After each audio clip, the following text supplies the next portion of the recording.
नमस्कार साथियों, अथर्व एजुकेटर के इस YouTube प्लेटफॉर्म पर एक बार पुनः आपका स्वागत है।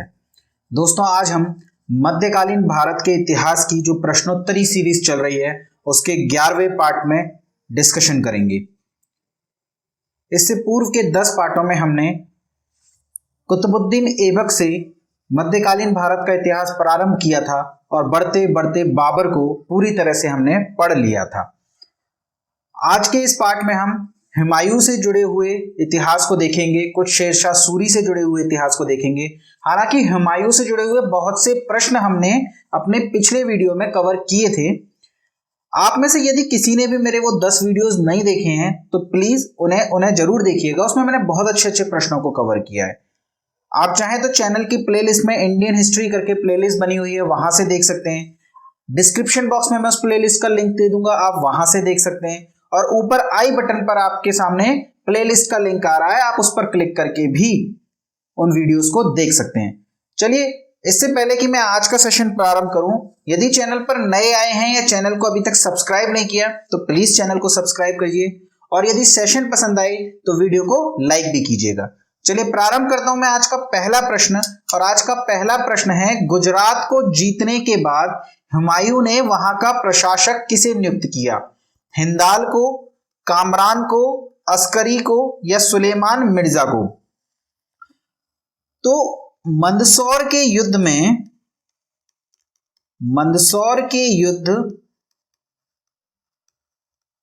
व चंपानेर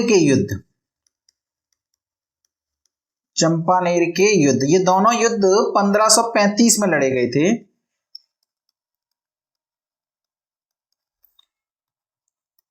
बहादुर शाह को पराजित कर, गुजरात का शासक था बहादुर शाह।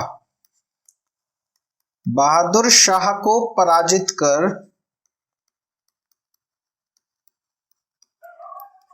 हुमायूं ने गुजरात पर कब्जा कर लिया। हुमायूं ने गुजरात पर कब्जा कर लिया। गुजरात पर कब्जा कर लिया।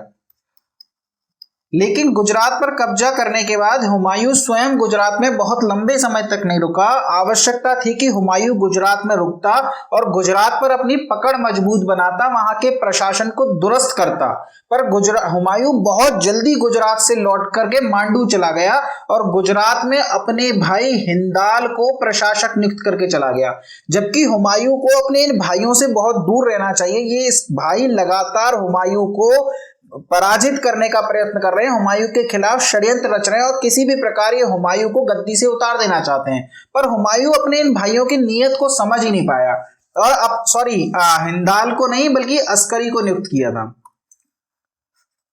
हिंदाल नहीं, अस्करी को नियुक्त करा था और अपने भाई अस्करी को वहां पर नियुक्त कर दिया। और जैसे ही गुजरात से हुमायूं गया, बहादुर शाह ने दोबारा से गुजरात पर आक्रमण किया और ये जो अस्करी था इसने बहादुर शाह के विरुद्ध कोई खास संघर्ष नहीं लड़ा और गुजरात को छोड़ करके चला गया और गुजरात पर पुनः बहादुर शाह का कब्जा हो गया। इसीलिए तो लेनपूल ने कहा है कि मालवा और गुजरात हुमायूं को पके हुए आम की भांति मिले, यानी जितनी सरलता से ये इसे प्राप्त हुए उतनी ही शीघ्रता से ये उसके हाथों से भी निकल गए। तो गुजरात को जीतने के बाद हुमायूं ने वहां का प्रशासक अपने भाई अस्करी को नियुक्त किया था। आप इस स्लाइड देख सकते हैं, इसमें वही सारी डिटेल है जो मैंने आपको बताई है। चलिए अगला प्रश्न है, हुमायूं द्वारा चुनार का दूसरा घेरा कब डाला गया? देखिए 1536, 1537, 1538 या 1539। अगर आप हुमायूं को देखें तो हुमायूं बाबर की मृत्यु के बाद 1530 में शासक बना। 1530 में शासक बना और 1530 में शासक बनने के बाद 1531 में इसने जो अपना पहला अभियान किया वो कालिंजर के विरुद्ध था, कालिंजर अभियान। और इसमें कालिंजर के शासक प्रताप रुद्रदेव से इसने संधि कर ली। 1532 में इसने महमूद लोदी के विरुद्ध दोहरिया का युद्ध लड़ा। दोहरिया का युद्ध लड़ा महमूद लोदी के विरुद्ध और महमूद लोदी का साथ दिया था शेर शाह ने, जो उस समय शेर खां के नाम से प्रसिद्ध था।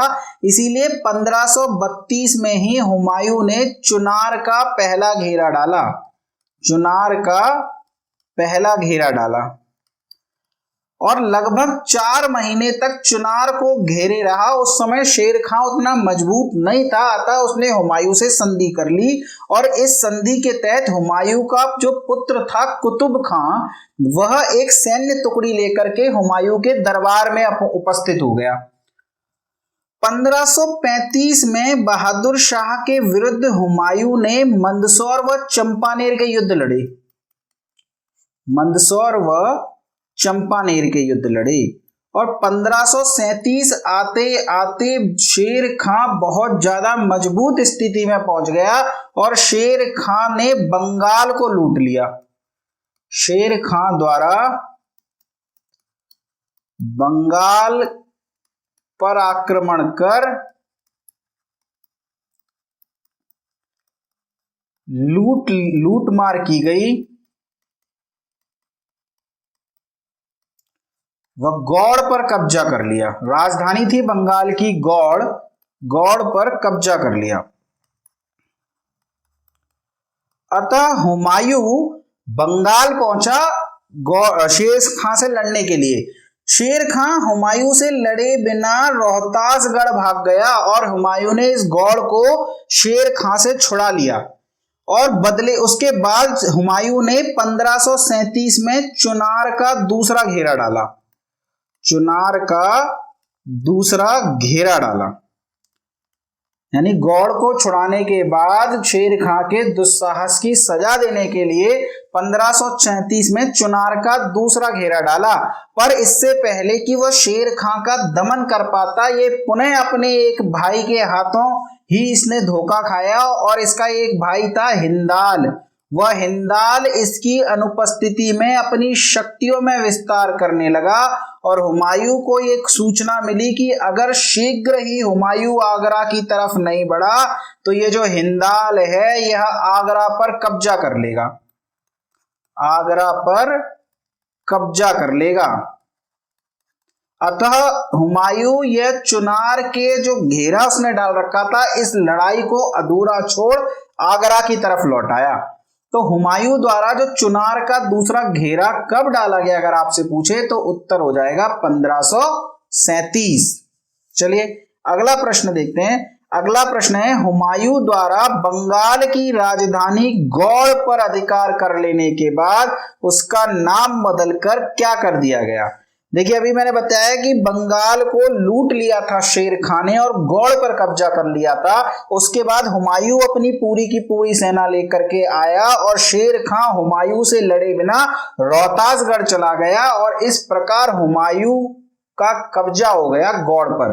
और ये जो गौड़ है ये हुमायूं को बहुत ज्यादा पसंद आई और इस गौड़ का नाम बदल करके हुमायूं ने जन्नताबाद कर दिया। यानी ये तो स्वर्ग सी सुंदर भूमि है, उसे यहाँ की शांति बहुत ज्यादा पसंद आई और उसने इस गौड़ का नाम बदल करके जन्नताबाद कर दिया। यानी हुमायूं द्वारा बंगाल की राजधानी गौड़ पर कब्जा कर लेने के बाद उसका नाम जन्नताबाद कर दिया। जबकि कुतुबुल इस्लाम के बारे में हमने पढ़ा है कि मोहम्मद बिन तुगलक द्वारा दौलताबाद का नाम बदल करके कुतुबुल इस्लाम कर दिया गया। जब राजधानी परिवर्तित की थी तो मोहम्मद बिन तुगलक द्वारा दौलताबाद का नाम कुतुबुल इस्लाम कर दिया गया। खिजराबाद के बारे में हमने 2 जगह पढ़ा है दोस्तों। एक तो सैयद वंश का संस्थापक खिज्र खां जिसने दिल्ली के निकट खिजराबाद नाम का नगर बसाया और वहीं अलाउद्दीन खिलजी ने जब चित्तौड़ पर आक्रमण किया तो चित्तौड़ में अपने पुत्र खिज्र खां को वहां का प्रशासक नियुक्त किया और चित्तौड़ का नाम बदल करके खिजराबाद कर दिया, चित्तौड़ का नाम बदल करके खिजराबाद कर दिया। और हमारे इस प्रश्न का उत्तर है जन्नताबाद। चलिए अगला प्रश्न है किस युद्ध के उपरांत शेर खान ने ऐसे शेर खां भी बोला जाता है, शेर खां ने शेर शाह की उपाधि धारण करी। चौसा के युद्ध के बाद, बिलग्राम के युद्ध के बाद, मच्छीवाड़ा के युद्ध के बाद या सरहिंद के युद्ध के बाद।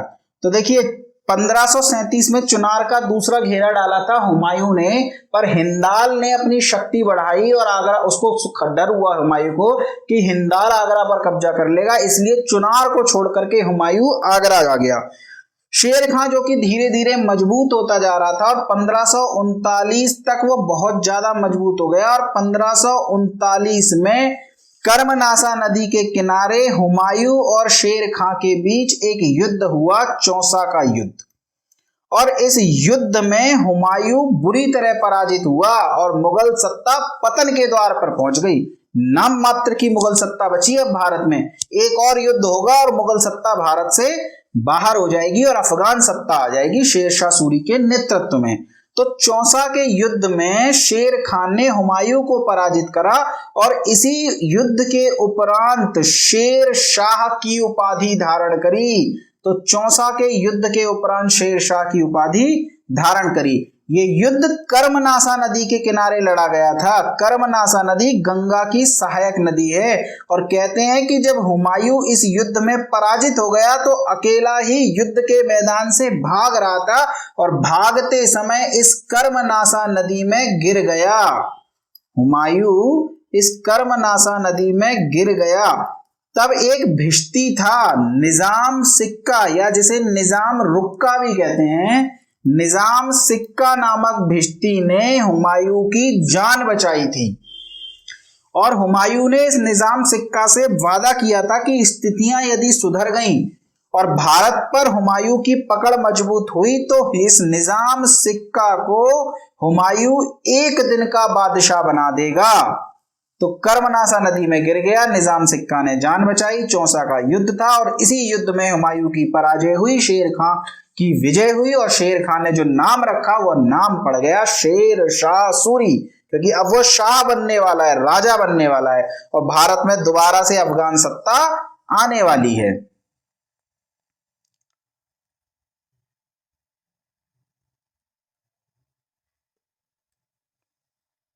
चौसा के युद्ध के उपरांत दोस्तों 1540 में शेर शाह और हुमायूं के बीच में एक और युद्ध लड़ा गया, जिसे बिलग्राम का युद्ध कहते हैं और इसे कन्नौज का युद्ध भी कहा जाता है, कन्नौज का युद्ध। और इस युद्ध में हुमायूं पराजित हुआ, हुमायूं पराजित और मुगल सत्ता भारत से समाप्त हो गई, मुगल सत्ता भारत से समाप्त, या हम कह सकते हैं कि सूर्यवंश की स्थापना हुई। तो बिलग्राम के युद्ध के बाद मुगल सत्ता भारत से समाप्त हो गई और अगले 15 वर्षों तक भारत में सूर्यवंश का राज चलेगा और हुमायूं अगले 15 वर्षों तक इस भारत के इतिहास से दूर रहेगा। उसके किसी भी कर्म का परिणाम भारत के इस इतिहास पर नहीं पड़ने वाला। तो 1540 से 1555 तक अब सूर्यवंश चलेगा बिलग्राम के युद्ध के उपरांत, जबकि चौसा के युद्ध के बाद उसने शेर शाह की उपाधि धारण की थी। और इस चलिए अगला प्रश्न देख लेते हैं एक बार। तारीखे रशीदी के लेखक कौन है? तारीखे रशीदी नाम की एक पुस्तक है, आपसे पूछा जा रहा है इस पुस्तक के लेखक कौन है? मिर्जा हैदर दौलत, मुस्तक खां, मोहम्मद काजिम या अब्बास खां शेरवानी। तो दोस्तों अब्बास खां शेरवानी की पुस्तक है तारीखे शेर शाही और यह शेर शाह सूरी के काल की जानकारी देता है। शेर शाह सूरी के काल की जानकारी अब्बास खां शेरवानी कानून वो जैसे इतिहासकार देते हैं, तो अब्बास खां शेरवानी की पुस्तक का नाम है तारीखे शेर शाही। वहीं मिर्जा हैदर दौलत की पुस्तक का नाम है तारीखे रशीदी और इस युद्ध से हमें कन्नौज या बिलग्राम के युद्ध की जानकारी मिलती है, कन्नौज या बिलग्राम के युद्ध की जानकारी। इस किताब में मिर्जा हैदर दौलत कहते हैं कि इस युद्ध में एक भी गोली नहीं चली और मुगल सत्ता भारत से बाहर हो गई। यानी इतनी बुरी तरह पराजित हुआ हुमायूं कि शेर शाह को तो लड़ने की भी जरूरत नहीं पड़ी और हुमायूं की सेना पराजित हो गई। तो तारीख रशीदी के आपसे लेखक पूछा जाए तो प्रश्न का उत्तर हो जाएगा मिर्जा हैदर दौलत। चलिए अगला प्रश्न है, किसने चमड़े के सिक्के चलाए? हुमायूं, फारुख शेर, निजाम सिक्का या महाबत खां? ये महाबत खां है दोस्तों। महाबत खां। तो दोस्तों आपको याद होगा कि चौसा के युद्ध में निजाम सिक्का ने जब करमनासा नदी में गिर गया था हुमायूं, तो निजाम सिक्का ने हुमायूं की जान बचाई थी और हुमायूं ने वादा किया था निजाम सिक्का से कि दोस्त आज तो मेरे पास तुम्हें देने के लिए कुछ भी नहीं है, पर एक दिन यदि मैं दोबारा हिंदुस्तान का बादशाह बना तो तुम्हें एक दिन के लिए हिंदुस्तान का बादशाह बनाऊंगा ताकि तुम्हारे इस एहसान का मैं बदला चुका सकूं। सिक्का बोला जा भाई जा, अब तू कब बादशाह बनेगा और कब मुझे बादशाह बनाएगा। पर किस्मत फिर पलटी दोस्तों। 15 वर्षों बाद हुमायूं भारत की गद्दी पर पुनः बैठा और कहते हैं कि लोग अपने वादे भूल जाया करते हैं अक्सर 10-10 रुपए के भी, पर हुमायूं ने याद रखा बादशाहत न्यौछावर का वादा। तो उसने निजाम सिक्का को बुलाया। निजाम सिक्का बड़े डरते डरते आया उसके दरबार में, और क्योंकि अब वो बादशाह बन चुका था पूर्ण रूपेण, जब तो बचाई थी, जब उसे ये थोड़ी पता था कि वो बादशाह को बचा रहा है। तो बादशाह के सामने आया, सजदा किया। बादशाह ने उसे कहा कि भाई तूने मेरी जान बचाई थी और मैंने तुझसे वादा किया था कि तुझे एक दिन का बादशाह बनाऊंगा, तो जा आज से तू एक दिन का बादशाह है, बैठ ताज पर। अब ये डरते डरते ताज पर बैठ गया। अब इसे कुछ राजपाट की तो जानकारी है नहीं। इसके मंत्रियों ने या हुमायूं के मंत्रियों ने इससे कहा कि भाई कुछ ऐसा फैसला ले कि तू इतिहास में फेमस हो जाए। तो उसने कहा क्या फैसला लूं, राजपाट ये सब चलाना तो मुझे आता नहीं, भिष्टी हूं, चमड़े का काम करता हूं। ऐसा करो आज बहुत से राजाओं ने सोने चांदी के सिक्के चलाए हैं, तुम एक काम करो चमड़े के सिक्के चला दो। तो उसने कहा भाई ये जो चमड़े के सिक्के हैं चल तो जाएंगे लेकिन ये एक ही दिन चलेंगे मुगल काल में, क्योंकि व्यापारी तो इसको नहीं लेंगे ना, ये तो नाम मात्र की वो है करेंसी। उन्होंने कहा कोई बात नहीं चला दो तुम, नाम तो फेमस हो जाएगा इतिहास में। और आज देखो हम पढ़ रहे हैं क्वेश्चन, किसने चमड़े के सिक्के चलाए, उत्तर है निजाम सिक्का ने। चलिए अगला प्रश्न है, ये पूरी डिटेल दी हुई है अभी तक जो कुछ भी मैंने पढ़ाया है।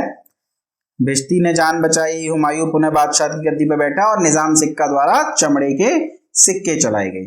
चलिए अगला प्रश्न देखते हैं, हुमायूं के संबंध में असत्य कथन छांटिए। असत्य कथन आपको छांटना है। बिलग्राम के युद्ध में पराजित होने के बाद मुगल सत्ता एक बार भारत से बाहर हो गई। प्रवास के दौरान हमीदा बानो बेगम से उसका विवाह हुआ। हुमायूं ने ईरान के सुन्नी शासक तहसाम्प की शरण ली और सरहिंद के युद्ध में सिकंदर सूर को पराजित कर मुगल सत्ता पुनः भारत में स्थापित हुई। तो दोस्तों 1540 में लड़ा गया कन्नौज का युद्ध या बिलग्राम का युद्ध। इस युद्ध में हुमायूं की पराजय हुई और मुगल सत्ता भारत से बाहर हो गई। चर्चा कर चुके हैं हम, ये बिल्कुल सत्य कथन है, आपको तो असत्य चाहिए ना। अब 1540 में जब हुमायूं सत्ता में नहीं रहा तो उसने अपने भाइयों में सिंहासन बांटा था ना, उसके भाई तो अभी भी अपने इलाकों पर शासन कर रहे हैं, तो इसने अपने हर भाई से मदद मांगी पर इसके किसी भाई ने इसकी मदद नहीं करी। वे नाशुक्रे भाई जिन्हें अपना सिंहासन दे दिया, उन्होंने इसकी मदद करने से इनकार कर दिया और कोई मदद नहीं करी। तब हुमायूं ने अपनी शक्ति बढ़ाने का प्रयत्न किया और उसने सोचा कि किस प्रकार अपनी शक्ति को बढ़ाया जाए। तो उसने कहा कि शक्ति बढ़ाने का राजाओं के पास जो सबसे बढ़िया तरीका होता है वह होता है वैवाहिक संबंध स्थापित करना। इसलिए इसने सरदार मीर अली की पुत्री से विवाह किया।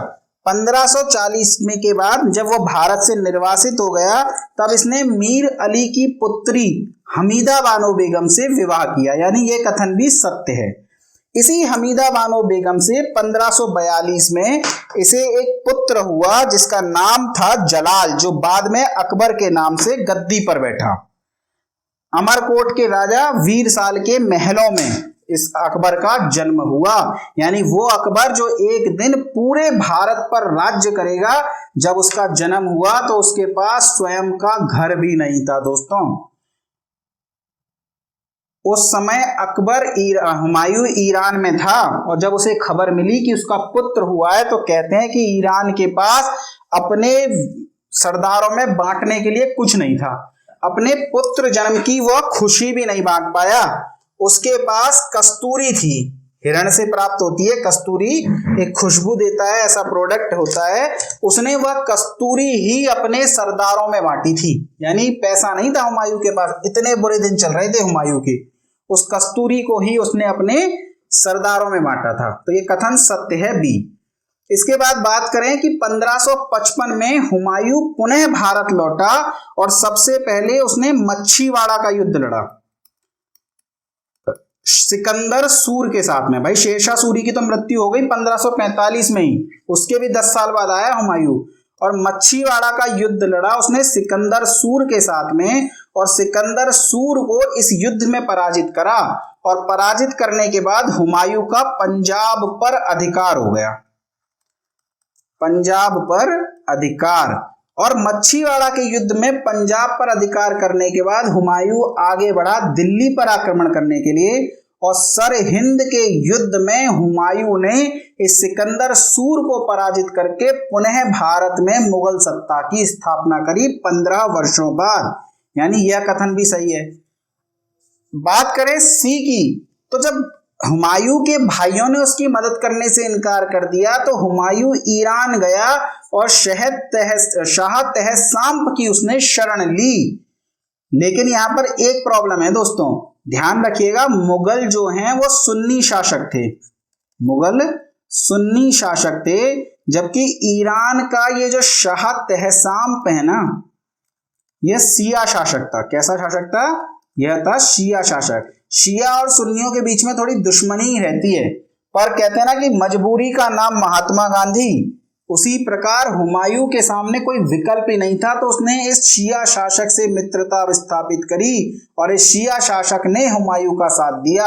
यहाँ सुन्नी लिखा हुआ है दोस्तों, इसका मतलब यह कथन गलत हो जाएगा। देखिए इस तरह के प्रश्न टफ प्रश्न में आते हैं, आपको एक एक फैक्ट पता होना चाहिए, तब इस तरह के प्रश्नों को आप सॉल्व कर पाएंगे।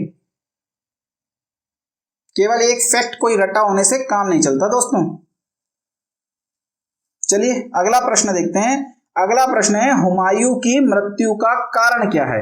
चौगान खेलते समय घोड़े से गिरने के कारण, लकड़ी का महल गिर जाने के कारण, सीढ़ियों से गिरने के कारण, या तोप फटने के कारण?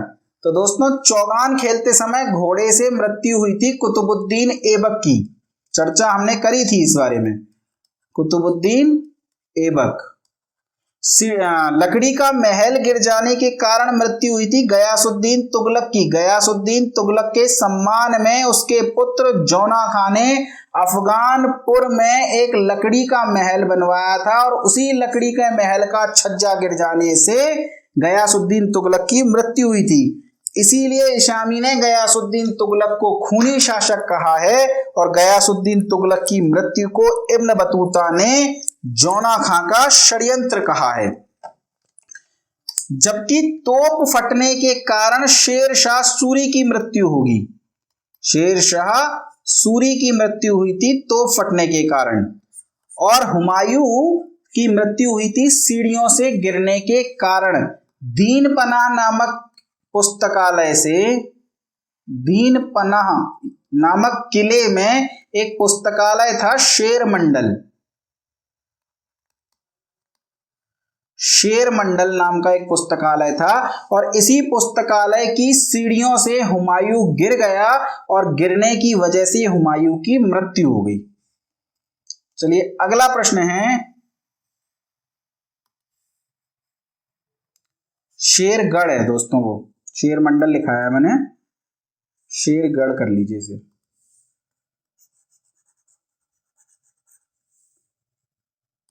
शेरगढ़ नाम का पुस्तकालय था, और इस पुस्तकालय से गिर करके हुमायूं की मृत्यु हुई थी। तो सीढ़ियों से गिरने के कारण हुमायूं की मृत्यु हुई थी। तो अगला प्रश्न है, हुमायूं की मृत्यु पर किस इतिहासकार ने कहा है कि हुमायूं जीवन भर लड़खड़ाता रहा और लड़खड़ाते हुए ही हुमायूं की मृत्यु हो गई? स्मिथ ने, लेनपूल ने, मैडम बेवरीज ने, या अबुल फजल ने? तो हुमायूं जीवन भर लड़खड़ाता रहा, मतलब युद्ध करता रहा, संघर्ष करता रहा, कभी चौसा का युद्ध लड़ रहा है, कभी बेलग्राम का युद्ध लड़ रहा है, कभी मच्छीवाड़ा का, कभी सरहिंद का। तो जीवन भर लड़खड़ाता सा रहा, कभी उसकी जो सत्ता है वो स्थिर नहीं हो पाई, और अंत में लड़खड़ाते हुए ही इसकी मृत्यु हो गई। आपसे ये कथन पूछा जा रहा है किस इतिहासकार का है, तो यह कथन है दोस्तों लेनपूल का। लेनपूल नामक इतिहासकार ने यह कथन कहा है। चलिए अगला प्रश्न है, किसने हुमायूं को इंसाने कामिल कहकर पुकारा है? इंसाने कामिल का तात्पर्य होता है श्रेष्ठ मनुष्य। श्रेष्ठ मनुष्य यानी तारीफ के रूप में इंसाने कामिल कहा गया। आपसे पूछा जा रहा है किसने कहा है? अबुल फजल ने, अब्दुल रहीम खाने खाना ने, फैजी ने या बदायूनी ने? तो अबुल फजल ने अपनी पुस्तक अकबरनामा में, अकबरनामा जो 3 जिल्दों में लिखी गई है, उसमें से पहली जिल्द में बाबर और हुमायूं का इतिहास बताया गया है और उसी पुस्तक में हुमायूं को अबुल फजल ने इंसाने कामिल कहकर पुकारा है। तो इस प्रश्न का उत्तर हो जाएगा अबुल फजल। निम्न में से किस शासक की उपाधि हजरते आला है? बाबर, हुमायूं, शेरशाह सूरी, अकबर?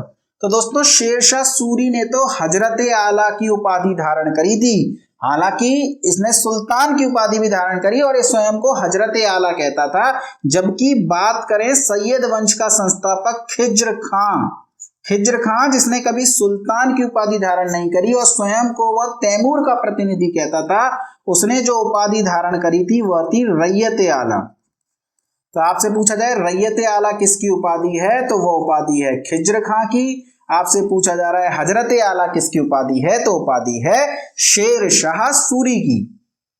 चलिए अगला प्रश्न है, शेर शाह सूरी के बारे में असत्य कथन छाटिए। शेर शाह सूरी का बचपन का नाम फरीद था।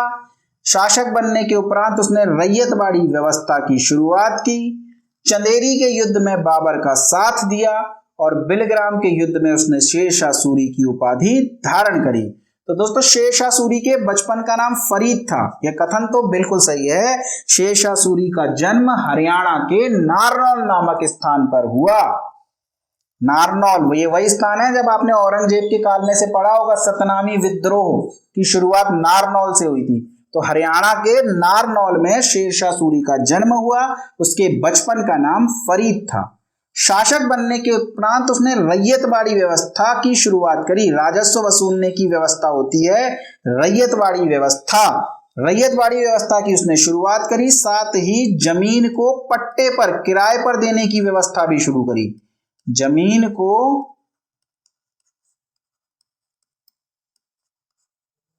पट्टे पर देने की व्यवस्था शुरू करी।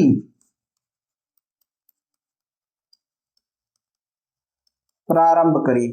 और इस व्यवस्था को आपसे पूछ लिया जाए क्या कहा जाता है, तो इस व्यवस्था को कहा जाता है कबूलियत।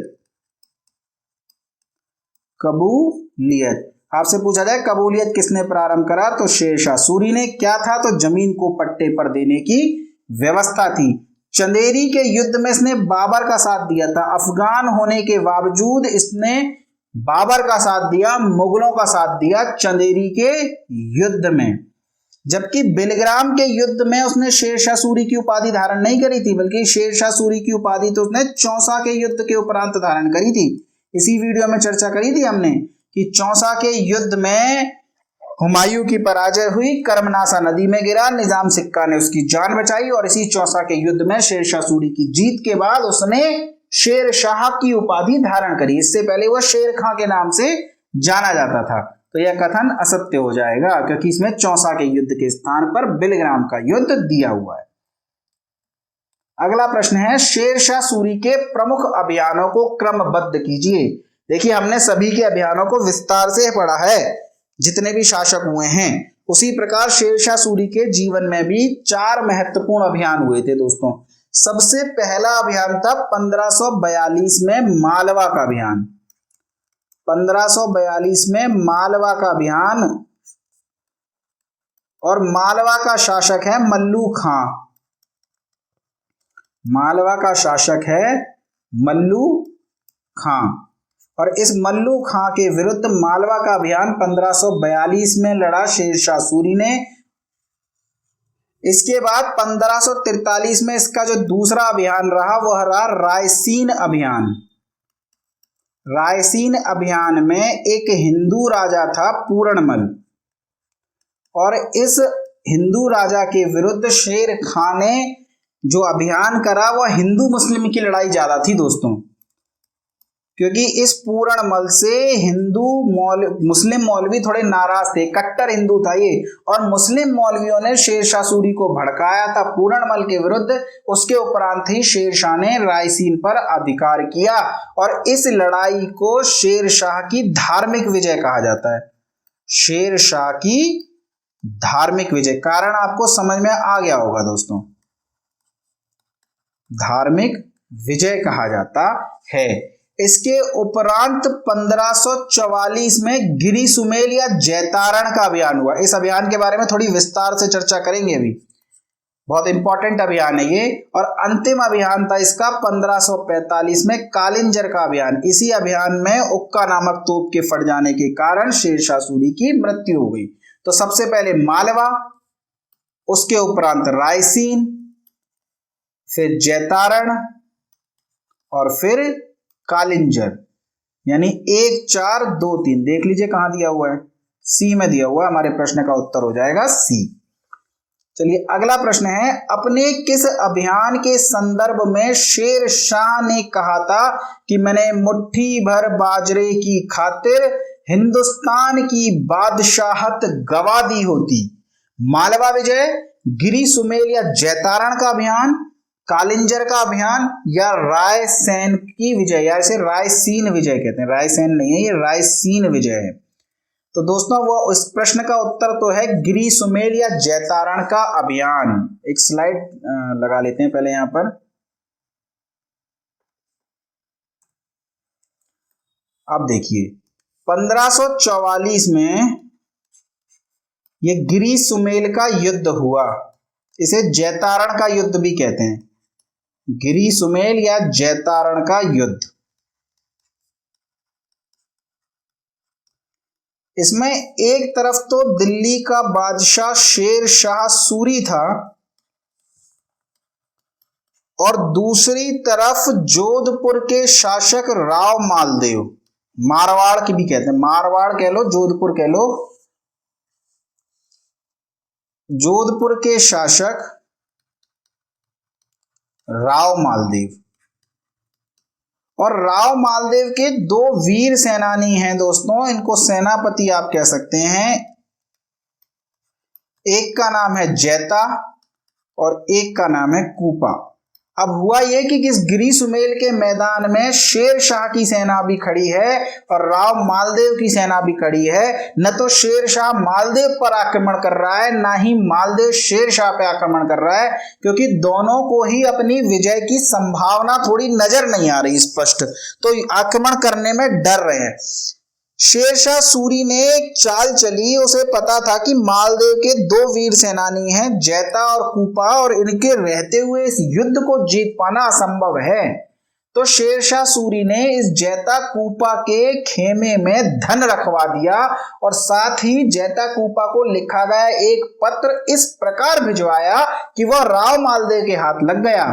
और उस पत्र में लिखा हुआ था कि जैसे आपने कहा हमारी पूरी तैयारी हो चुकी है और युद्ध से पूर्व ही आप युद्ध का मैदान छोड़कर चले जाओगे, अकेला पाकर हम राव मालदेव की हत्या कर देंगे। जब यह खबर राव मालदेव को लगी तो राव मालदेव डरपोक नहीं थे, बहादुर सेनानी थे, पर उन्हें बड़ा दुख हुआ कि उनके वीर सेनानी शेर शाह के साथ मिल गए, इसलिए वो युद्ध के मैदान से बिना लड़े ही चले गए। बाद में जैता कूपा को जब ये बात पता लगी तो उन्होंने सोचा कि यार ये बात तो असत्य है, पर अगर अब हमने युद्ध नहीं लड़ा तो हम अपनी सच्चाई कभी साबित नहीं कर पाएंगे, हमें अपनी सच्चाई साबित करने के लिए ये युद्ध लड़ना पड़ेगा और जीतना पड़ेगा। और ये युद्ध हुआ और इतना खतरनाक युद्ध हुआ दोस्तों कि ऐसा लगा कि शेरशाह सूरी की पराजय होने वाली है।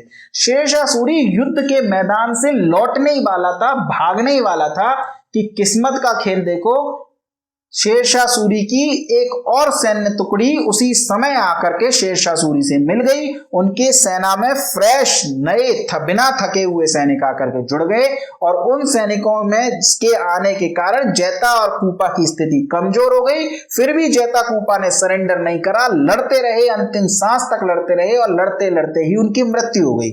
जब उनकी मृत्यु हुई तो शेरशाह सूरी ने बड़ी चैन की सांस ली और उसने कहा कि आज तो मैंने पराजय को बहुत पास से देखा है और इस मुट्ठी भर बाजरे की खातिर मैंने दिल्ली की बादशाहत खो दी होती। जीत भी जाता तो क्या मिलता, जोधपुर, और वो भी तो मिला नहीं क्योंकि मालदेव तो चला गया और वो तो जोधपुर में बैठा हुआ है, तो मुझे तो कुछ मिला नहीं। और लेकिन आज मैं हार गया होता और दिल्ली का बादशाह नहीं होता, मैं दिल्ली का बादशाह बन जाता राव मालदेव। मतलब मुट्ठी भर बाजरे की खातिर मैंने दिल्ली की बादशाहत खो दी होती। इतना खतरनाक युद्ध हुआ था 1544 का गिरी सुमेल का युद्ध। चलिए अगला प्रश्न देखते हैं। अगला प्रश्न है, शेरशाह सूरी द्वारा किसानों को पट्टे पर जमीन दी जाने लगी और इस व्यवस्था को क्या कहा गया? मसाहत, फवाजिल, कबूलियत या महासिलाना? तो इस प्रश्न का उत्तर मैं पहले ही बता चुका दोस्तों, यह व्यवस्था कहलाती थी कबूलियत। मसाहत के बारे में हमने दिल्ली सल्तनत का प्रशासन पढ़ते समय पढ़ा था कि जमीन की माप कराई जाती थी और जमीन की माप कराने को ही मसाहत कहा जाता है, जबकि इक्तेदारों द्वारा केंद्रीय खजाने में जो पैसा जमा कराया जाता था उसे फवाजिल कहते हैं। इक्तेदारों द्वारा केंद्रीय खजाने में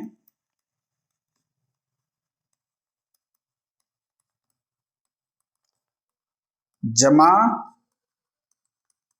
कराया गया धन, जबकि महासिलाना की बात करें तो यह एक प्रकार का कर था जिसे शेरशाह सूरी के द्वारा लगाया गया, एक प्रकार का कर। और आपसे पूछे तो यह भू राजस्व नहीं था बल्कि भू राजस्व एकत्रित करने पर लगाया गया कर था, एकत्रित करने पर लगाया गया कर। चलिए इस प्रश्न का उत्तर हो जाएगा कबूलियत।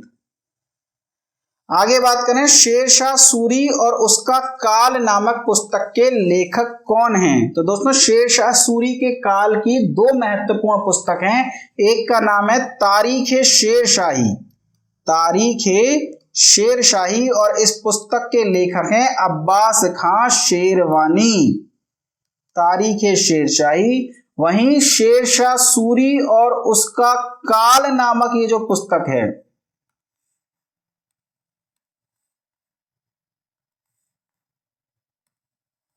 शेरशाह सूरी और उसका काल, ये जो पुस्तक है यह पुस्तक लिखी है कानूनगो ने। तो इस प्रश्न का उत्तर हो जाएगा कानूनगो।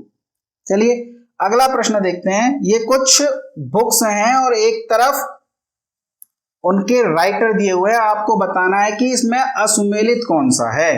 हुमायूं नामा, हुमायूं नामा हुमायूं की बहन गुलबदन बेगम के द्वारा लिखी गई पुस्तक है, इसका मतलब यह सुमेलित है। जबकि तजकीरात उल वाक़ियात जौहर आफ्ताबची के द्वारा लिखी गई पुस्तक है और इस पुस्तक में हुमायूं के राज्याभिषेक से लेकर के उसकी मृत्यु तक की पूरी जानकारी मिलती है। यानी शॉर्ट में कहें तो हुमायूं की जानकारी प्राप्त होती है जौहर आफ्ताबची की पुस्तक तजकीरात उल वाक़ियात से। जबकि तारीख शेरशाही की बात करें तो यह बरनी की पुस्तक नहीं है बल्कि अब्बास खां शेरवानी की पुस्तक है, अब्बास खां शेरवानी की पुस्तक है। तो हमारे प्रश्न का उत्तर तो हो जाएगा तारीख शेरशाही, बरनी की नहीं बल्कि अब्बास खां शेरवानी की पुस्तक है। बात करें तारीख सलातीन अफगान, तो यह अहमद यादगार की पुस्तक है। और देखिए अफगानों के बारे में बताया गया और अफगान सत्ता दिल्ली में दो बार आई, एक बार तो बहलोल लोदी के काल में और एक बार शेरशाह सूरी के नेतृत्व में। तो लोदी वंश और सूर वंश इन दोनों की जानकारी देने वाली पुस्तक है तारीख सलातीन अफगान, जिसको लिखा है अहमद यादगार ने। जबकि जौहर आफ्ताबची की तजकीरातुल वाक़ियात, गुलबदन बेगम की हुमायूं नामा और तारीख शेरशाही के लेखक हैं अब्बास खां शेरवानी। चलिए अगली पुस्तक है, यदि कोई बिल्कुल जर्जर अवस्था में वृद्ध महिला हीरे जवाहरात से भरी टोकरी लेकर अंधेरी रात में निकल जाए तो उसे लूटने की हिम्मत कोई नहीं कर सकता। यह कथन किसका है? तो दोस्तों इस कथन के माध्यम से शेरशाह सूरी की तारीफ करने की कोशिश की गई है कि शेरशाह सूरी की रक्षा व्यवस्था इतनी चौकस थी कि यदि कोई बूढ़ी सी औरत जो कुछ नहीं कर सकती, अपनी रक्षा भी नहीं कर सकती, वो अंधेरी रात में भी बहुत ज्यादा धन संपत्ति लेकर जा रही है, तब भी कोई उसे लूट नहीं सकता। हालांकि यह बड़ी अतिशयोक्ति भरी हुई तारीफ लगती है, पर की गई है तो किसने की है? अब्बास खां शेरवानी ने अपनी पुस्तक तारीख-ए-शेरशाही में यह कथन लिखा है। चलिए अगला क्वेश्चन देखते हैं। अकबरनामा जिसे अबुल फजल ने लिखा है उसे किसने पूरा किया? देखिए बात करें अगर अकबरनामा की तो अकबरनामा 3 जिल्दों में लिखी गई है। अकबरनामा के 3 पार्ट हैं दोस्तों। इसका प्रथम जिल्द, इसमें बाबर और हुमायूं का इतिहास है। बाबर से यह किताब शुरू होती है और बाबर और हुमायूं का पूरा इतिहास इस पुस्तक में लिखा है। यानी इस पुस्तक में शेरशाह सूरी का भी वर्णन है। क्यों? क्योंकि हुमायूं के बाद शेरशाह सूरी की का काल आया। शेरशाह सूरी और उसके उत्तराधिकारियों की भी जानकारी मिलती है। उसके उत्तराधिकारी, इन सभी की जानकारी मिलती है हमें पहले पार्ट से। बात करें दूसरे पार्ट में तो दूसरे पार्ट से अकबर की जानकारी मिलती है, अकबर की जानकारी। लेकिन यह जानकारी केवल 1602 तक की मिलती है। क्यों? क्योंकि इस 1602 में अबुल फजल की मृत्यु हो गई, अबुल फजल की मृत्यु। जबकि अकबर तो अभी जीवित है, पर अकबर चाहता है कि उसके मरने तक का इतिहास इस पुस्तक में लिखा जाए। तो तीसरा जिल्द, इसको आप कह सकते हैं दूसरा जिल्द, पहला जिल्द और दूसरा जिल्द ये दोनों ही अबुल फजल के द्वारा लिखे गए। जबकि इसका तीसरा जिल्द मोहम्मद आरिफ कंधारी के द्वारा लिखा गया। यानी तीसरा जिल्द लिखने की जो जिम्मेदारी है वह आरिफ के कंधों पर पड़ी। यानी मोहम्मद आरिफ कंधारी द्वारा 1602 के बाद का अकबर का पूरा इतिहास लिखा गया है, उसकी मृत्यु तक का। यानी इसके 3 पार्ट हैं। पहले जिल्द में बाबर, हुमायूं, शेरशाह सूरी और उसके उत्तराधिकारियों की जानकारी। दूसरे पार्ट में अबुल फजल की मृत्यु तक यानी 1602 तक अकबर के इतिहास की जानकारी। तीसरे जिल्द को लिखा है मोहम्मद आरिफ कंधारी द्वारा। ये पूरी डिटेल है दोस्तों, वही है जो सब मैंने बताया। आप चाहें तो इसका स्क्रीनशॉट ले सकते हैं। साफ साफ शब्दों में आपको पूरी जानकारी दी गई है। अगला प्रश्न है, मुंतकाब उल तवारिख नामक पुस्तक के लेखक कौन हैं? मुंतकाब उल तवारिख नाम की पुस्तक के लेखक हैं अब्दुल कादिर बदायूनी। अब्दुल कादिर बदायूनी मुंतकाब उल तवारिख नाम की पुस्तक लिखी है। बात करें निजामुद्दीन अहमद की तो यह अकबर के काल में मीर बख्शी थे। अकबर के काल में मीर बख्शी मतलब सेना का सर्वोच्च पद। दिल्ली सल्तनत के काल में जो आरेज ममालिक होता था, दीवाने अर्ज का प्रमुख, दीवाने अर्ज नाम का विभाग बलबन के द्वारा बनाया गया और उसका जो हेड होता था उसको आरेज ममालिक कहते थे। वही आरेज ममालिक मुगल काल में मीर बख्शी कहलाता था। यानी सेना का सबसे बड़ा अधिकारी मीर बख्शी। अकबर के काल में जो मीर बख्शी था वो निजामुद्दीन अहमद था और निजामुद्दीन अहमद के द्वारा दोस्तों एक पुस्तक लिखी गई है। उस पुस्तक का नाम है तारीख-ए-अकबरी। तारीख-ए-अकबरी नामक पुस्तक अकबर के मीर बख्शी निजामुद्दीन अहमद ने लिखी है। जबकि अब्दुल कादिर बदायूनी की पुस्तक का नाम है मुंतकाफुल तवारिख। अगला प्रश्न देखते हैं। अगला प्रश्न है, निम्नलिखित में से असत्य कथन छांटिए। मुंतकाबुल तवारिख को आम हिंदुस्तान का इतिहास कहा जाता है। बदायूनी अकबर की धार्मिक नीति के कट्टर समर्थक थे। इस पुस्तक में हल्दी घाटी युद्ध की जानकारी भी मिलती है। या उपयुक्त सभी कथन सत्य हैं। तो दोस्तों देखिए, मुंतकाबुल तवारिख को आम हिंदुस्तान का इतिहासकार कहा जाता है, यह तो सत्य कथन है, इसमें तो कहीं कोई दिक्कत नहीं। और इसी पुस्तक में हल्दी घाटी का युद्ध जो 1576 में अकबर और महाराणा प्रताप के बारे में लड़ा गया, उसकी जानकारी भी इस पुस्तक से मिलती है। जबकि बदायूनी अकबर की धार्मिक नीति के कट्टर समर्थक नहीं थे बल्कि विरोधी थे। अकबर जिसकी धार्मिक नीति थोड़ी लिबरल थी, जबकि बदायूनी कट्टर मुसलमान था।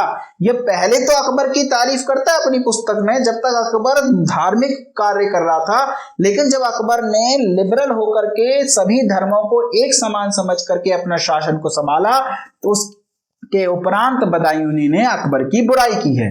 तो बदायूनी अकबर की धार्मिक नीति का विरोधी था। चलिए अगला प्रश्न देखते हैं।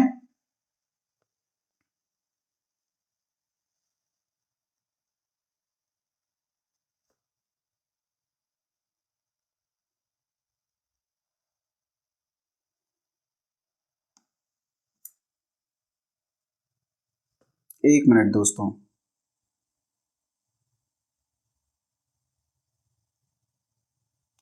शेरशाह सूरी के प्रशासन से संबंधित असत्य कथन छांटिए। असत्य कथन छांटना है इसमें। सैनिकों का हुलिया रखा जाता था, घोड़े को दागने की व्यवस्था थी, वेतन नगद रूप में न देकर जागीर के रूप में दिया जाता था और सैन्य अधिकारी एक स्थान पर 2 वर्ष से अधिक समान कार्य नहीं करेगा। शेरशाह सूरी जिसे प्रशासन में सुधार के लिए जाना जाता है और कहा जाता है कि शेरशाह सूरी के तरीकों को ही अकबर ने वर्ड टू वर्ड इम्प्लांट किया था, लेकिन शेरशाह सूरी का इतना नाम नहीं हो पाया क्योंकि उसको समय बहुत कम मिला। 5 वर्ष ही तो रूल करा उसने, उसमें भी 4 युद्ध लड़े बड़े बड़े। तो उसके बावजूद उसने सैनिकों का हुलिया रखने की व्यवस्था जो अलाउद्दीन खिलजी ने प्रारंभ करी थी उस व्यवस्था को जारी रखा। घोड़े को दागने की व्यवस्था भी अपनाई, यह भी अलाउद्दीन खिलजी की व्यवस्था थी। वेतन नगद रूप में न देकर जागीर के रूप में दिया जाता था। यह कथन गलत हो जाएगा दोस्तों, क्योंकि वेतन जागीर के रूप में नहीं बल्कि नगद रूप में दिया जाता था। तो यही हमारा उत्तर है। जबकि सैनिक अधिकारी एक स्थान पर 2 वर्ष से अधिक समान कार्य नहीं करते थे। 2 वर्ष बाद या तो उनका ट्रांसफर कर दिया जाता था या उनका काम बदल दिया जाता था ताकि भ्रष्टाचार को बढ़ावा न मिले। अगला प्रश्न है, जरीमाना क्या है? जरीमाना दोस्तों एक प्रकार का कर है। हमने महासिलाना के बारे में बात करी थी। महासिलाना भू राजस्व के संग्रह के लिए लिया जाने वाला कर था। इस कर को महासिलाना कहते हैं और यह आय का 3% हुआ करता था। जबकि सर्वेक्षण शुल्क, जो जमीन का सर्वेक्षण कराया जाता था, तो सर्वेक्षण शुल्क के रूप में जरीमाना नामक कर लिया जाता था और यह जरीमाना कर आय का 2.5% होता था। हालांकि ये जो कर हैं ये देखने में ऐसे लगेंगे कि जबरदस्ती इंपोज करे गए हैं, पर शेरशाह सूरी जो कि अपने साफ सुथरे प्रशासन के लिए जाना जाता था, वह इन दोनों ही कर का प्रयोग आपातकाल में लोगों की भलाई के लिए करता था। आपातकाल में प्रयोग करता था इन दोनों ही करों को। तो जरीमाना एक सर्वेक्षण शुल्क था, जबकि महासालाना भू राजस्व संग्रह के लिए लिया जाने वाला कर था। चलिए अगला प्रश्न है, पोलज परती चाचर बंजर। आपको असुमेलित छांटना है। हालांकि इस प्रश्न को हम दिल्ली सल्तनत के इतिहास में भी पढ़ चुके हैं दोस्तों। पोलज परती चाचर और बंजर जमीन की प्रकार होते हैं। पोलज मतलब ऐसी उर्वरक भूमि जिस पर हम हर साल खेती कर सकते हैं, वह पोलज कहलाती है। जबकि थोड़ी कम उर्वरक भूमि, यानी आप खेती कर लीजिए 1-2 बार उसे, फिर उसके बाद उस भूमि को 1 या 2 वर्ष के लिए खाली छोड़ दीजिए, ऐसी भूमि परती भूमि कहलाती है। 4 वर्ष के लिए खाली छोड़े जाने वाली भूमि चाचर कहलाती है। जबकि बंजर भूमि खेती के लिए सर्वथा अयोग्य होती है, योग्य भूमि नहीं है ये अयोग्य भूमि है। तो यह असुमेलित कथन हो गया दोस्तों, डी। अगले प्रश्न पर चर्चा करें तो शेरशाह सूरी द्वारा निम्नलिखित में से कौन सा सिक्का नहीं चलाया गया? सिक्के के बारे में बात की जा रही है दोस्तों। हमने सिक्कों को कई बार पढ़ा है। हमने दिरहम नाम का सिक्का पढ़ा जो कि मोहम्मद बिन कासिम द्वारा चलाया गया एक चांदी का सिक्का था। इसके अलावा हमने टंका व जीतल नाम के सिक्के पढ़े। इल्तुतमिश के द्वारा चलाए गए ये सिक्के थे, जिसमें से जीतल चांदी का सिक्का था, वहीं टंका तांबे का सिक्का था और ये दोनों ही सिक्के इल्तुतमिश ने चलाए थे। इसके बाद हमने अदली नाम का चांदी का सिक्का पढ़ा जो कि मोहम्मद बिन तुगलक के द्वारा चलाया गया था। फिर हमने शंसगनी, अद्दा और बिख नाम के सिक्के पढ़े और ये तीनों ही सिक्के फिरोज शाह तुगलक द्वारा चलाए गए थे। इसके उपरांत हमने बहलोली नाम का चांदी का सिक्का पढ़ा जो कि बहलोल लोदी द्वारा प्रारंभ किया गया था, और शाहरुख नाम का चांदी का सिक्का पढ़ा जो कि बाबर के द्वारा प्रारंभ किया गया था। इसके अलावा शेर शाह सूरी के द्वारा 3 सिक्के चलाए गए थे दोस्तों, अशरफ, रुपया और दाम, जबकि शाहरुख नाम का सिक्का बाबर के द्वारा चलाया गया था। बात करें इस अशरफ की तो यह एक सोने का सिक्का था। देखिए अभी तक हमने सोने का सिक्का नहीं पढ़ा है, या तो चांदी का सिक्का है या तांबे का सिक्का, पर शेर शाह सूरी ने मध्यकाल में पहली बार सोने का सिक्का चलाया है। रुपया चांदी का सिक्का था, चांदी का सिक्का। वहीं बात करें दाम की तो दाम एक प्रकार का तांबे का सिक्का था, और ये तीनों ही सिक्के चलाए हैं शेर शाह सूरी के द्वारा, अशरफ, रुपया, दाम। तो ये सिक्के आप याद रखिएगा दोस्तों, आपसे किसी भी सिक्के को लेकर प्रश्न पूछा जा सकता है। अगला और शायद आज का अंतिम प्रश्न, हाँ जी अंतिम प्रश्न है, शेर शाह सूरी का मकबरा कहाँ स्थित है? शेर शाह सूरी का मकबरा कहाँ स्थित है? बिहार में, उत्तर प्रदेश में, दिल्ली में या हरियाणा में? तो दोस्तों शेर शाह सूरी का मकबरा बिहार में स्थित है। बिहार के सासाराम नामक स्थान पर शेर शाह सूरी का मकबरा है। शेर शाह सूरी का मकबरा, यदि आपसे पूछा जाए कि जो शेर शाह सूरी का मकबरा है इसका निर्माण शूर वंश के किस शासक ने करवाया, तो स्वयं ने ही निर्माण करवाया था, यानी शेर शाह सूरी ने अपने मृत्यु से पहले ही अपने मकबरे का निर्माण करवाया था, स्वयं द्वारा निर्मित मकबरा। और इस मकबरे में जो शैली प्रयोग की गई है वो हिंदू और मुस्लिम स्थापत्य शैली का मिला जुला रूप है, इसलिए शेर शाह सूरी के मकबरे को हिंदू मुस्लिम स्थापत्य शैली का उदाहरण कहा जाता है। दोस्तों मुझे उम्मीद है कि आज के कराए गए ये प्रश्न आपको बहुत पसंद आए होंगे और इससे पहले की वीडियोस भी आपको पसंद आ रही होंगी। दोस्तों डेफिनेटली यकीन मान के चलिए कि आपके एग्जाम के लिए वीडियोस रामबाण साबित होंगी। चलिए पढ़ते रहिए, मस्त रहिए, चैनल को शेयर सब्सक्राइब करते रहिए, वीडियो को लाइक करते रहिए। धन्यवाद दोस्तों।